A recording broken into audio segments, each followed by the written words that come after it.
ఇప్పుడు ఈ రోడ్డు అయ్యక ముందు ఎలా ఉండేది మా అమ్మగారు? రోలుకు చూపోయి ఆ, మానసోళ్ళు నన్ను అపోయాలి. ఆ, ఇప్పుడు అంతా కళ్ళు మూసుకొని పోతాను ఆ, ఏమంటే పోయింది కానీ ఆ, ఎన్నాళ్ళు పెట్టి అలా రోడ్డు వస్తుంది మనం కలగాల్చుకుంటుంటాడు. ఉమ్, గొట్ల మీద మొక్కలు జారిపోయి పడిపోయాడు. ఉమ్, గంపలు నాడంగా గంపలు మాత్రం ఇడ్లీ కాదు. ఉమ్, ఉమ్, మరి శుభ్రంగా ఉన్నది బాగా చేసినారు. ఆ, ఏటమ్మా ఆ, మరి రోడ్డు ఇప్పుడు బాగోదా? ఆ. ఆ? బాగా నడిచి వెళ్తున్నావు బాగా ఇప్పుడు నడిచి వెళ్తాను.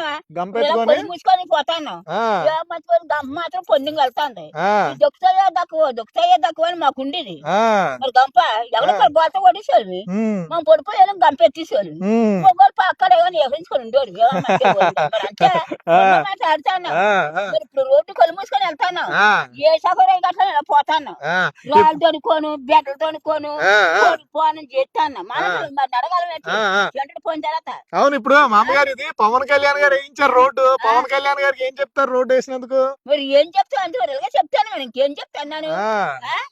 ఆ, మరి ఇలాగే చెప్తాను. మరి ఇంకేం చెప్తాను? ఆ, బావు రాళ్ళు ఉండయి బెడ్లు ఉండయి ఆ, పొలాలంటే పొడిపోయాలి నాడిగా తోవ తెన్ని లేదు. ఆ, మరి ఇప్పుడు రోడ్డు వేసినారు మీ ధరమ్మ అంటాను మనం నడుస్తున్నాము. ఆ, ఏటమ్మా ఆ, మరి ఉన్నదే చెప్తాం. ఏ మాయ మర్భం ఎందుకు? ఆ, మరి మానాడు ముసలి ఓ మొక్కలు జారిపోయి పడిపోతాం. ఆ, ఎక్కడ దొక్కుతుందో దక్కలేదో మొగోళ్ళకి వనాలు అయ్యింది. ఆ, ఎక్కడ వడిసి పోయాలి. ఆ, మరి బాధర్మ అంటే వేసినారు బాధర్మ అని నడుస్తాను. ఆ. మరి ఇంకేం చెప్తాం? ఇప్పుడు సంతోషంగా ఉన్నావా? మరి ఇప్పుడు ఆనందంగానా? బాగా ఉన్నాం కదా ఆ, అంటే అమ్మా